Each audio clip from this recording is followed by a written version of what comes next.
मुझे सिर्फ अभी जो करंट एक खातून को मिलता है आफ्टर खुला, क्या सिक्योरिटीज मिलती हैं, अगर वो हमारी ऑडियंस के लिए बता दे कि मैक्सिमम क्या उसको, क्या कोई हस्बैंड की तरफ से कोई खर्चा मिलता है, क्या उसको कोई सोशल खुला के बाद वो एंटाइटल्ड नहीं है कि वो हस्बैंड से खर्चे का क्लेम करे। खुला के बाद हाँ, उसका जो जहेज सामान था उसका वापसी का क्लेम कर सकती है, यानी उसके बच्चे अगर उसके पास हैं तो उसके अखराजात कर सकते हैं। प्रॉपर्टी के अंदर नहीं, प्रॉपर्टी में खातून का हिस्सा नहीं होता। हाँ, जो उसके बच्चों की प्रॉपर्टी है कल को आफ्टर डेथ ऑफ फादर, वो बच्चे उसमें क्लेम कर सकते हैं, लेकिन खातून अपने हस्बैंड की, एक्स हस्बैंड की प्रॉपर्टी में क्लेम नहीं कर सकती। एक तो ये बात। दूसरी बात सर, हमारे यहाँ सोसाइटी की कुछ नॉर्म्स नेगेटिव चलती आ रही है, हमें उस पर काम करना पड़ेगा। सर खुला तो हो गया, खुला के बाद आप बताएंगे कि खातून को क्या राइट्स मिलते हैं, अपने हस्बैंड से वो किन किन चीज़ों के ऊपर उसके ऊपर हक जमा सकती है। खुला के बाद खातून अपने खाविंद से अखराजात यानी खर्चे की मद में तो क्लेम नहीं कर सकती पैसे, ना प्रॉपर्टी क्लेम कर सकती है। अच्छा। हाँ, अगर उसका सामान उसके शोहर के घर में यानी एक्स शोहर के घर में पड़ा हुआ है तो अपने सामान जहेज का उसकी वापसी की हद तक वो डिमांड कर सकती है। उसके बाद बच्चे खातून के पास मौजूद हैं, ये खाविंद की जिम्मेदारी है कि वो खातून को खर्चा देगा बच्चों के पालने की हद तक। वो चाहे वो आपस में मैक्सिमम 15,000 रुपए अंडरस्टैंडिंग से नहीं चेंज होता रहता है। वैसे तो इसको जो लॉ कहता है वो ये है कि जो शोहर है उसके फाइनेंशियल स्टेटस के मुताबिक आपने एडजस्ट करना है, लेकिन हमारे यहाँ उस तरह होता नहीं है। कितना वैसे होता नहीं है यहाँ पे, कम से कम तो 4-5-6 हज़ार रुपया होता है, ज्यादा से ज्यादा चले जाए 20-22 हज़ार रुपया तक मैक्सिमम पहुंचता है, और ये मैं समझता हूँ कम है। अगर शोहर अफोर्ड करता है तो उसको एक तो कोर्ट को भी उस पर वर्किंग करनी चाहिए, लाजमी पाबंद करना चाहिए, और शोहर को यानी कि उसके शोहर को या उस बच्चों के बाप को भी अपनी जिम्मेदारी समझनी चाहिए कि ये खर्चा मैं अपने बच्चों के पालने के लिए दे रहा हूँ, इस खातून पे एहसान नहीं कर रहा। सर आप बिल्कुल सही कह रहे हैं। बाहर के कंट्रीज में जब डिवोर्सेस होती है तो जो मर्द की प्रॉपर्टी होती है उसके अंदर से कुछ हिस्सा खातून को दिया जाता है। क्या पाकिस्तान में भी ऐसा नहीं? ऐसा नहीं है ना, पाकिस्तान में हमारे नेशनल लेवल पे कोई ऐसे लॉ में कोई चीज़ मौजूद है, ना हमारे शरी लॉ में कोई ऐसी चीज़ मौजूद है। तो पाकिस्तान में ऐसा कुछ भी नहीं है। तो क्या बच्चे अपने फादर की प्रॉपर्टी के अंदर क्लेमेंट होते हैं? बिल्कुल होते हैं। लेकिन जब बाप की डेथ हो जाए उसके बाद उनको विरासत का जो सिलसिला है, जो तकसीम है, उसके अकॉर्डिंग उनको इनहेरिटेड प्रॉपर्टी मिल जाएगी, लेकिन बाप की जिंदगी में वो क्लेम नहीं कर सकते।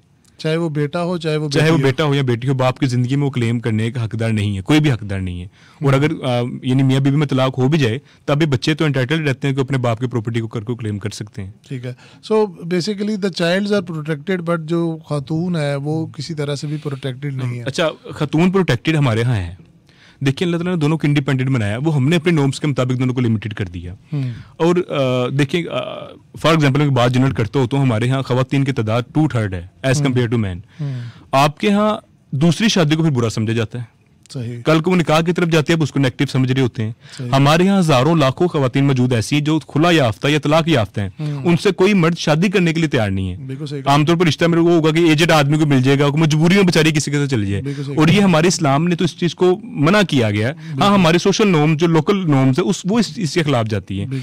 आपको दूसरी शादी को प्रमोट करना पड़ेगा, और मैंने भी घर जाना है, लेकिन मैं बात कर रहा हूँ जो मेरिट पे है, जिसके लिए आपको अपने सोसाइटी को, जिसकी वजह से मैं समझता हूँ कल कोई इशू को आप स्टॉप कर सकते हैं।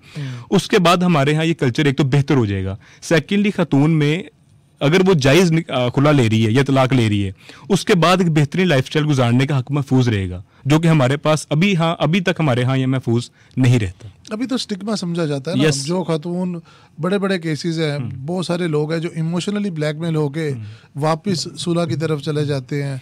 मैं दूसरी तरफ जाता हूँ, मैं कहता हूँ पाकिस्तान में लाखों कपल्स ऐसे हैं जिनके दरमियान में ज़हनी तौर पर तलाक हो चुकी है।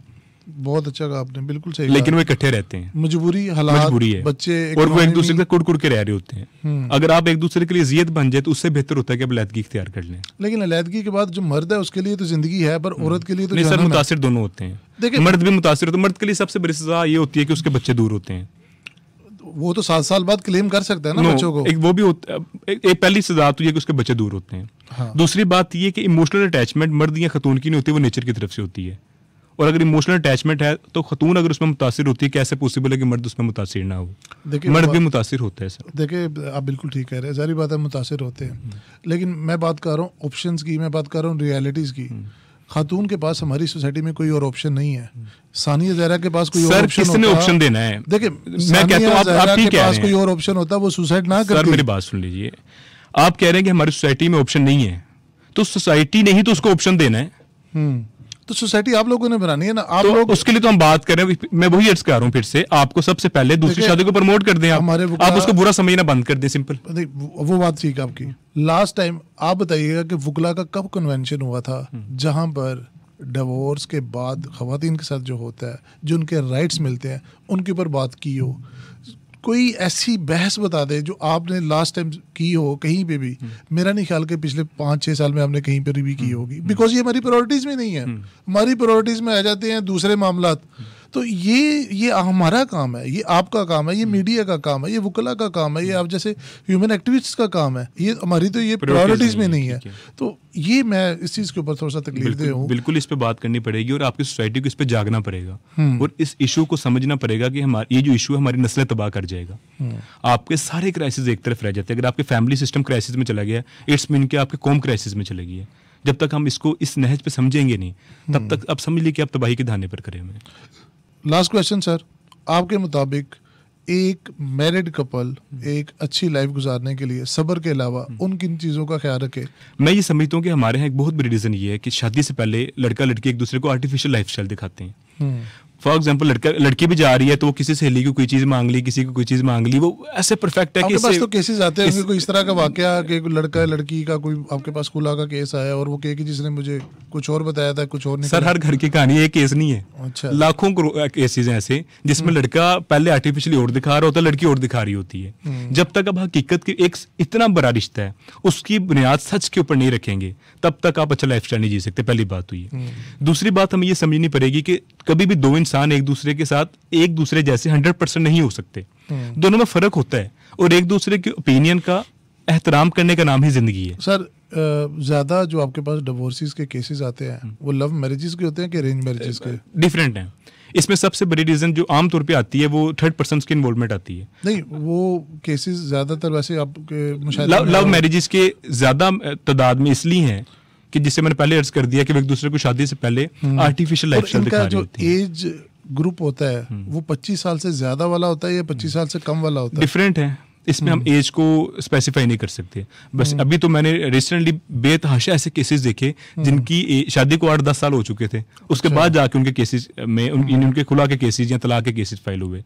तो मैं समझता हूँ कि इसमें एज के फैक्टर नहीं है। जनरल परसेप्शन है जी कि लव मैरिजेस वालों के अंदर खुला ज्यादा हो रहे हैं, तलाकें ज्यादा हो रही हैं और यंगस्टर्स जो जल्दी शादी करते हैं। मैं कहता हूँ पाकिस्तानी कपल में हमारे माशरे में तलाकें ज्यादा हो रही हैं ओवरऑल। ठीक, तो वो जो एक परसेप्शंस हैं वो बिल्कुल गलत है। बहुत से ऐसे आप देखेंगे लव मैरिजेस वाले जिन्होंने बहुत अच्छा लाइफस्टाइल जिया है और वो जी रहे हैं। किसी हद तक ये पॉजिटिव भी है कि वो एक दूसरे को समझते होते हैं, वो एक दूसरे के साथ positively as a life partner चल रहे होते हैं। लेकिन अगर वो मैरिड पे हों, अगर इस रिश्ते की बुनियाद सच पर हो, अगर एक दूसरे की जो इस रिश्ते की बुनियाद है वह एहतराम पर हो। अच्छा सर, एक हम्बल सजेशन भी है और आपसे एक क्वेश्चन भी है। अदालत जाने से पहले क्या कोई और जगह भी होनी चाहिए जो बैठ के अफवाह-ओ-तफहीम करे? बहुत अच्छा क्वेश्चन है। हमारे यहाँ इस पे काम नहीं होता। हमारे यहाँ मैरिड लाइफ काउंसलिंग का कॉन्सेप्ट नहीं है और ये होना चाहिए। हमारे यहाँ एक्सपर्ट्स मौजूद हैं लेकिन हम लोग उनके पास जाते नहीं है। और दूसरी गुजारिश है, अगर हम उनके पास जाएं तो हमें सच की बेस पर जाना चाहिए। हम लोग अपनी कहानी में मजलूम होते हैं, दूसरा जालिम होता है। जब तक हम मैरिड पे बात नहीं करेंगे, न्यूट्रल होकर बात नहीं करेंगे और अपना मसला न्यूट्रली किसी थर्ड पर्सन के सामने नहीं रखेंगे, काउंसलर के सामने, तब तक तो वो भी प्रॉपर्ली काम नहीं कर पाएगा। लेकिन हमारे यहाँ काउंसलिंग सेंटर्स पे काम होने की अशद जरूरत है। Thank you so much sir. नाज़रीन, अली साहब ने हमें बड़ी डिटेल में बताया कि जिस तरह 5 साल के अंदर हमारे पास केसेस आए उससे दुगने हमें 2023 के अंदर सिर्फ 1 साल में मिले।